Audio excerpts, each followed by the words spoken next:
I figured I'd make this video since I'm driving alone. I got about a 40-minute drive back home. I'll probably cut this up into 2 videos. First one would be, I guess, a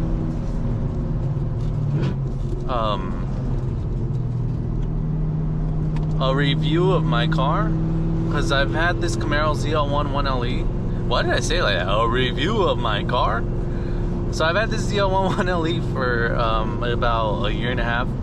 I bought it in March of 2021, and right now it's September 2022. I've driven it. I got it with 10,000 miles. It has 33,800 miles now. You can probably see it there. I hope you can. And so I want to do a review since I've driven it quite a bit. I mean, I've driven it 23,000 miles, so I'm not like those other people. They do like a 2,000 mile review and shit. Like that you don't know the car in 2,000 miles, dude, unless you're like a professional like Matt Farah, Randy Popst, or just someone that can really evaluate cars quickly because they've done it so much. But the average person, there, like myself, they're not gonna know the car in just a short period of time. Me, I've had it for a year and a half, and I've only driven it on the weekends. Believe it or not, I do not daily drive this. I have a work truck when I go to work, and I also have other cars. When I do have to run errands, I usually go in my 4Runner or whatever. But anyways, back to this. So I got this car for $55,000 in 2021, right before like the COVID craziness in the car market, or really everything hit.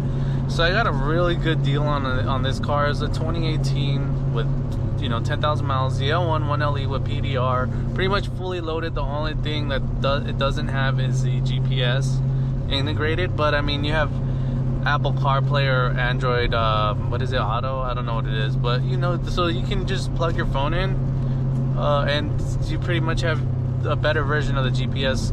The only thing that I would still get fully loaded though, because I would get the GPS option because it displays the speed limit on your dash here, and then also when you go to the track, the PDR, I think it helps with the GPS system and realizing where you're at and what track you're at. I'm not too sure though. I think that's what I saw in some PDRs that I don't have on my display, like an outline of the track. Anyways, so I live in Southern California, so there's a lot of nice roads I can hit up and go on. I just came back from Palomar Mountain right now and had a really nice drive, which I will upload. I kind of live by TJ Hunt. He lives like, I don't want to say exactly where he lives, but he lives towards the San Diego area, and that's where I'm at. So, he enjoys the same roads that I enjoy, or vice versa, whatever. And so what I can say about this car is that it's a great, whatever you hear the hype as far as best bang for your buck, the American GT3, I have never driven one GT3, so I can't say if it is or not. But as far as like a track car and a car that can make you smile and laugh and scare the shit out of you at the same time, this is the car to get. It doesn't, I know that some people are used to this type of power, like 650 horsepower, which is crazy to be used to that type of shit. But this car is very it's tailored to handle the power. So the difference that I like to say is that you can get a Honda, let's just get a Honda, right, with minimal mods, slap a turbo on there, or BMW 335, right? Everyone those are great cars, by the way. They're good straight line cars. And the thing I hear a lot is like, oh, I can make my car faster than yours. Like, yeah, that's cool. I really don't give a fuck, because I can make this 1,1300 horsepower if I wanted to, but I'm not going to do that, because the car is tailored to handle like this perfect mixture of crazy power, but also the handling skills and the the handling, the aerodynamics, everything to go along with it, so it fits perfectly. So if you were to like what a lot of people do, I need to pass this guy, sorry, he's just going way too slow, man. What a lot of people do is, for example, let's say someone gets a 335 BMW, they'll slap a turbo on there, they'll make 700, a bigger turbo, 700 horsepower, and now it's faster. But the thing is, you take it up to the road, the canyons, the track, it's sloppy because it can't handle, the chassis can't really handle, unless you modify the shit out of it, it can't handle that type of power. It's a good straight line car, but it can't turn, it can't brake, it can't do the same things that this car can do straight from the factory with a warranty, you know. Like for example, I just came back from the canyon, beat the shit out of this car, well, I tried to, and I'm cruising back right now, chilling with my air-conditioned ventilated seats on and the AC blowing, and I don't have to worry about the car breaking down or anything. That's the joy you get out of a car like this. That's why people spend money on these types of cars. That's why we don't just get a $5,000 shit box and put a, you know, 8V turbo on it and call it a day, because we want the luxury aspect, the comfortness, convenience, the reliability with the power, the performance. Obviously, if I had more money, I would have gotten a GT3 RS, but I don't. But I know for this price range of under 100,000, this was my choice. And having this car for a year and a half, it's been amazing. I plan on keeping it long term since I got a really good deal on it. I haven't had any reliability issues. I changed the spark plugs out, differential fluid, transmission flush. I did various oil changes, brake fluid change, and I upgraded some stuff, the heat exchanger, put an expansion tank, I have an intake, axle back exhaust, deleted the secondary mufflers. I think this car is perfect the way it is. I'm probably gonna go for more power later, but for now, this is happy. Like, I'm not, when I had my 370, I always wanted to make more power, because I knew it wasn't that fast. But this car, man, it's like, you really come out here and you really drive it, it put a smile on your face.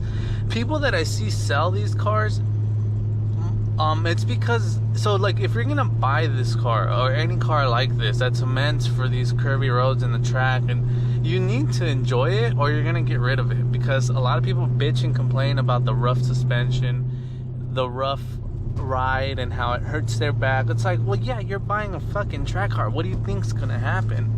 You need to go out, and so if you're daily driving a car with shitty ride quality, you're gonna get tired of it quick. But if you actually go out and use this car to your highest capability, and realize that the suspension is there to help you help you drive faster, right? And go around these turns faster, and this motherfucker is going so slow, dude. Damn, what the fuck are you doing, man? Get out the way. Oh my god. Anyways, so yeah, if you're gonna buy this car, in my opinion, you have to drive the shit out. Like, you have to enjoy it, right? Like, and then I also don't get why people sit on these cars and don't drive it, but that's for another video. This is a review, and for the review, I'll give it a 10 out of 10. It's the best car I've ever owned. I've owned maybe 6 or 7 cars.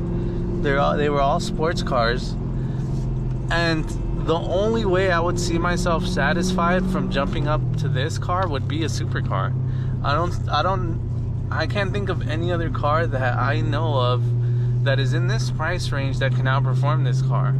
Not just I know, like, there's faster cars in a straight line, but as far as like overall track, daily, or I don't know daily, but track and straight line speed, I mean, this car does it all, man. If you get your hands on a Z06, I guess, like a 3LZ, I think they're called, like the fully loaded option, I would probably go for that, or Yeah, I would probably do that. In my opinion, I would buy that. But if you can get your hand on one of these, Dan, look at that McLaren 720S right there, man. Sheesh. Or is that a 76? I don't know what that is, man. But anyways,